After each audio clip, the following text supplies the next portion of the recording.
What's up, YouTube? It's your boy Stills. It's another edition of Kicks with Soul, where the slogan is every shoe is just a shoe until you put your soul into it. And today, we got something very different. This is track number 1 of the soundtrack to my life. Now, a little bit about the soundtrack to my life. These are just storylines and just kind of fun facts about shoes that really mean near dear to my heart. So, first track, we're going to go with no other than The Answer.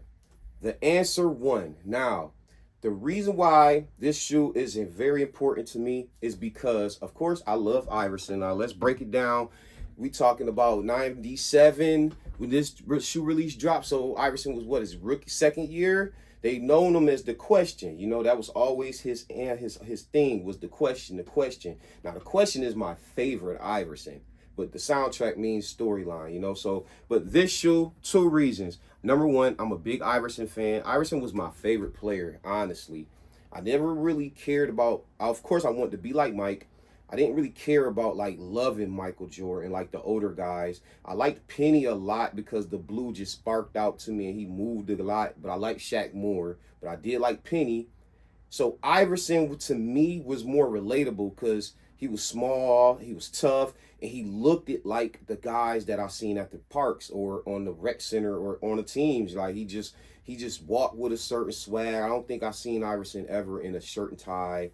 You know, when he came in, he didn't have a bunch of tattoos, but he still had that swag. He had the cornrows just now coming in because I think he started growing them like at the end of March Madness, you know what I'm saying? Because he had a little cookie fro at Georgetown.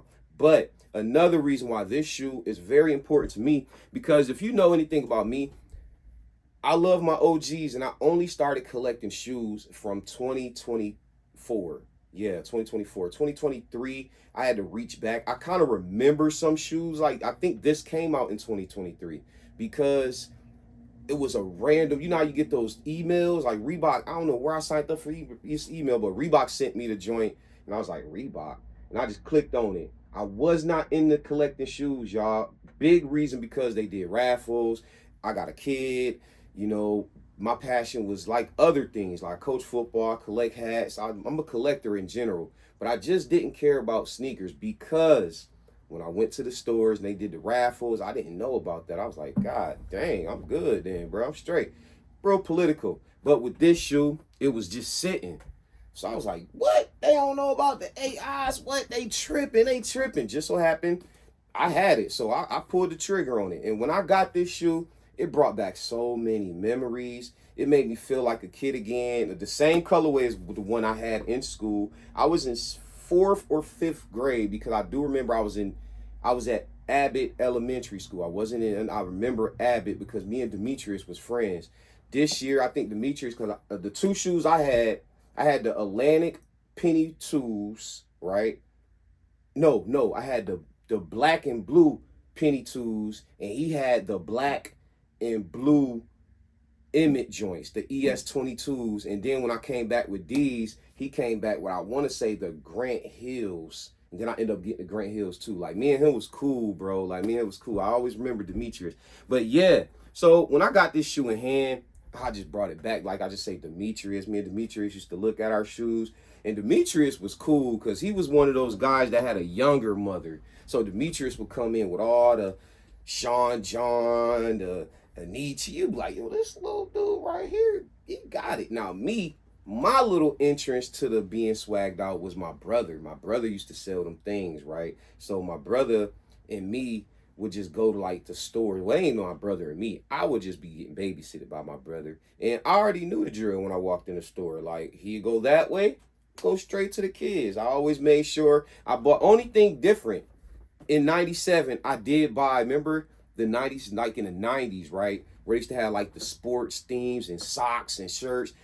I don't see them anymore, but I was big on changing my shoestrings, yo. I put the white joints with the red little dots in them, and I put them in. You know what I'm saying? One thing I remember about this shoe, we gonna take you back, was the 2 commercials. Do y'all remember the commercials, man? Do y'all remember the commercials? Let's break it down. Now, before they had the commercial of him balling, they had the commercial Him and that white guy, man, with the beard, man. He was a track, like a track star, like not a track star, but he was a track runner. He did things for running, and he got the idea with dang man, he had a weird last name. Paul, I think, was his first name, but he was big. It was kind of like that was his spike. Like that was Iverson's spike, because they would do like documentary type joints. He'd come up on Iverson, like, how you feel about this technology right here? And I do remember this technology being called the DMX.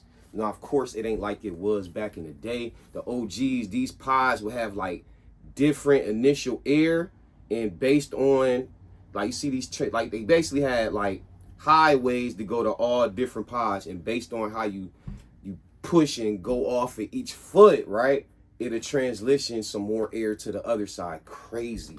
I think hands down, they probably beating Nike on that system. Just that system. Now, when they come to air, the full zoom, like, I don't think Reebok do none of that, but if you pay attention, they got something going on right here. I don't know if it's called air, but it's definitely air in here. And so the commercial, the first one, to start off, the OG colorway was the black, gold, white, with a little hint of red, right? And he came off and he just based it off, basically showed you the killer crossover, the boo. Now, every one of us went outside and we tried to do the killer crossover. Now, this is when you watched the commercial, because your ankle had to go sideways. If you ain't, like, if your ankle didn't go sideways on the side and bang it back, you ain't do it right. You ain't watched the commercial, bro. You didn't watch the commercial, bro. You know what I'm saying? So that one was my favorite, yo. I didn't get those. You know what I'm saying? I got these ones. But this also had a commercial. And this commercial probably had us outside doing the most ironic.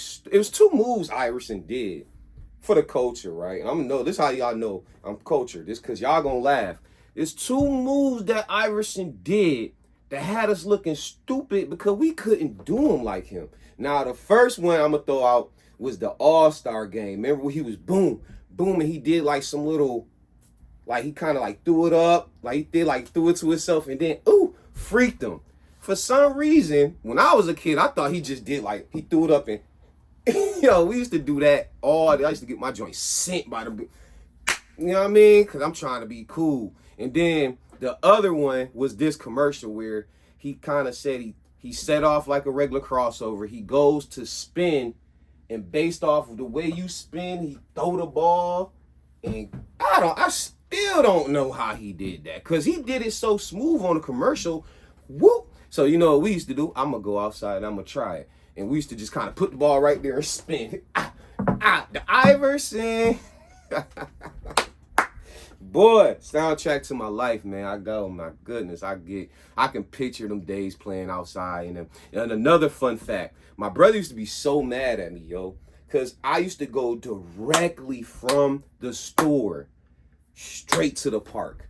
That's what I thought they were for. Like, that's what I thought they were for. And I remember my brother seeing them, like, maybe a couple days, 3-4 days later, like, yo, wipe your shoes off, man. I wasn't into that. And he'd just be like, man, that man don't appreciate nothing. But I didn't. You know what I mean? Some more cool fun facts about this shoe, though, is I want to say, y'all know I'm freestyling. I'm trying to think, because this is the second shoe. So the questions, the Reebok, I don't think we had the i3. I don't think we had the i3 yet. So this, I want to say 75% sure this is the first time we seen this, because this, I came with the headband, I came with the shirt, I came with the armband. They didn't have the sleeves like that yet because he wasn't wearing the sleeves, but that came with like the other Reebok stuff. But the first initial, you know what I'm trying to say. What is it? Appeal to go with it. He had the sweatsuits, the the windbreakers. I remember those. He had those. I had the white shirt with the bubble right here on the front, and then I had the wristbands with the I and 3, just this I3. You know what I'm saying? They didn't have a bubble, had the I3, and I think I had the headband as well. Changed these out for the white and red laces. You know what I'm saying? man, and I was Iverson. I was Iverson. And for that reason, this is one of them shoes that it's kind of messed up, just the painting more or less, but the body of the shoe is still really good. Look, the bottom's still good, you know. But I also seen on eBay another pair for like 60. I think I'm gonna just go ahead and grab that pair so I can just beat these to the ground and still have a fresh pair to wear. Because when I wear these, it ain't killing the game. It's just like, oh, he got an older shoe, but I need another one to kill the game. Some more things that happened in '97 at Abbott. I don't know. Like I said, I ain't do no research, so I'm thinking off the top. I remember going skating. I remember anything I can remember doing in these. Oh, I went and seen the Men in Black. So Men in Black had to come out in '97 or '98 because I remember this. I had that outfit on. All right, boom. I had that outfit on. I do got a story with this. I was about to say, damn, I ain't even had no story. But it's still an attachment, so it's definitely going to be this track number 1. I wanted to do something different just to pop off this joint. You know, we're going to have a lot of fun doing these tracks. I might do 10 tracks, and that'll be it. And then we're going to just volume 1. You know what I'm saying? Soundtrack to my life. And another cool thing was, like I told you, Iverson was the reason that I did not like Kobe. I did not like Kobe until the situations that happened in Denver. You know, because I love the grind. I love underdogs. That's why I like Iverson. He was small. He was representing us. And Kobe always was good in my eyes. I just looked at Kobe as too good. Like playing 2K and 2K2 and 2K1.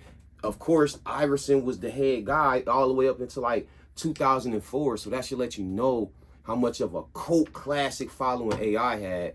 But every time you play on there, every somebody get the Lakers, man, it's nothing you can do with the Lakers on 2K. I don't care who you are. If somebody had skill and knew how to play and they picked the Lakers in 2K, or even the Lakers in NBA Live 2002, 2001, 2003, come on, man. Even 2004 with Gary Payton and them boy, they had Malone, man, you know what I mean? But I used to kill with Dallas on that game too, because they had the size, Sean Bradley, they had the threes with Nash, Dirk, and Finley, bro. I used to give people work with the damn Dallas Mavericks though. But yeah, back to this. But yeah, when Iverson went to Denver, I think I ain't like that.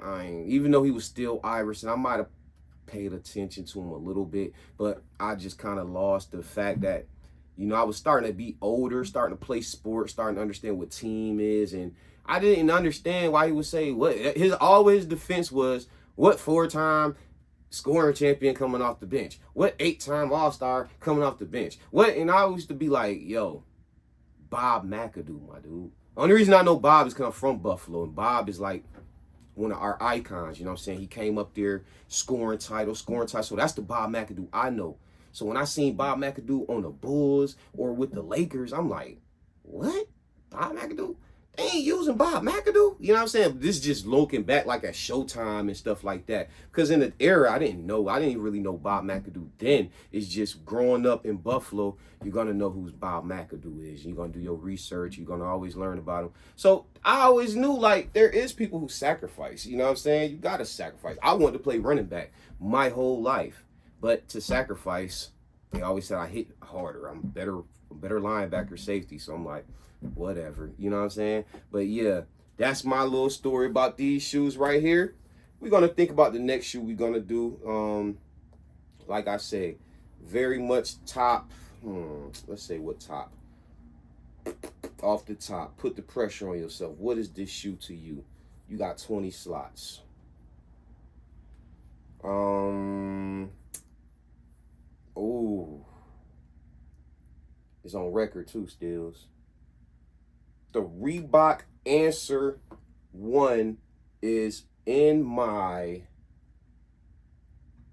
lower top 20. So anywhere from 20 to, man, I can't do it off the impulse, man. You gotta be real because we start naming shoes that you know you like. Let's say this is between 16 and 20. I stand on that. You know what I'm saying? It'd be 16 to 20 because the questions that might be top 11. You know what I mean? That's my favorite Iverson. But it was no real story collection, not even story. I don't have that shoe, so I do got stories about that shoe because that's my favorite, but I don't have that shoe yet, so we got to go with what I got. And I got a lot of other stuff for you guys now, but this just the track number one, and it's simply because this shoe started every shoe that you see behind me. I had nothing but work shoes, some Crocs. I had the breads in 2023, but the breads I wasn't collecting in 2019. A shorty knew how much I loved that shoe, and that was my holiday shoe.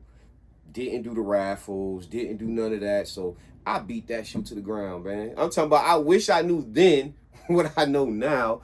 I would probably wear it like I wear other stuff. Like, I ain't wear the brick yet. Like, certain shit, you just, no, wait, bro, ain't no rush, my nigga, ain't no rush, it's yours. But no, every day, every time I went outside, every game, everything, I had that bread on, bro. And when you look at it, you're gonna be like, yeah, buddy. Yeah, but even these, like you say, I didn't have them that long. These shouldn't be beat up like that. When you look at all these shoes I had for 3 years, none of them beat because I started having more shoes. And then, like I say, I wasn't into collecting shoes, so I was just, a pair of shoes. You get them and you buy another pair. I even thought that with these the first time I slipped up and went to work in them. I remember they being kind of fresh, and I remember going to work like, then I was like, man, it was only 160. I'll get another pair. That was my philosophy. That's why I love the sneaker community, because we know things. We know the ins and outs. We know the tweaks about different things. Like, certain people say, why you buy that same shoe 5 times? But they not in the community. See, we gon' know they changed that on it, or that material, that shape, or see, we know. Outside, when I was outside, I was just like that. I didn't understand certain things. So, I have to take a lot of that things I said back, because now I understand you ain't just going to buy these again. But we do got eBay and Gold and stuff now. Thankfully, you guys hate this shoe, because this shoe is like $90 on eBay right now. No gatekeeping, because I want this education. We call kicks around here. So if y'all looking at this shoe and liked it and didn't know about the shoe, or I just put you on something, or you remember the shoe, eBay right now. Thank you for commenting. Thank you for liking. Thank you for stopping through. The channel is building up. We starting to get some momentum. I still got a lot to go. I got some lights to get. I got to get a microphone. But just thank you guys for just rocking out with me, because the journey is always a journey. You never should be done. You always should be. And that's where I'm at with it. I'm always like, dang, I do. And then sometimes I got to sit back and say, look at all the people that's showing love, bro. Like, that's new to me. So some point of it, I got to sit back and just thank everybody and appreciate it, because I'm not the big guy, and when I get there, I want to feel the levels to it. I mean, because I'm pretty sure, some of the big guys, they can't really appreciate every comment, or they can't kick it back with the people. I'm at that perfect opportunity where you hit me, I can hit you back, we could dialect a little bit, I can see how you feeling, and I like that, because I always comment on some of the big dogs, and I might get a heart back, but they, even when I'm answering a question, they got a lot of people commenting, you know what I'm saying? So, like, comment, subscribe. It's your boy Stills. We're going to get out of here. The slogan, Kicks with Soul, where the slogan is, every shoe is just a shoe until you put your soul on it. Welcome to my life. Track number 1 complete. The answer. Let's get it, baby.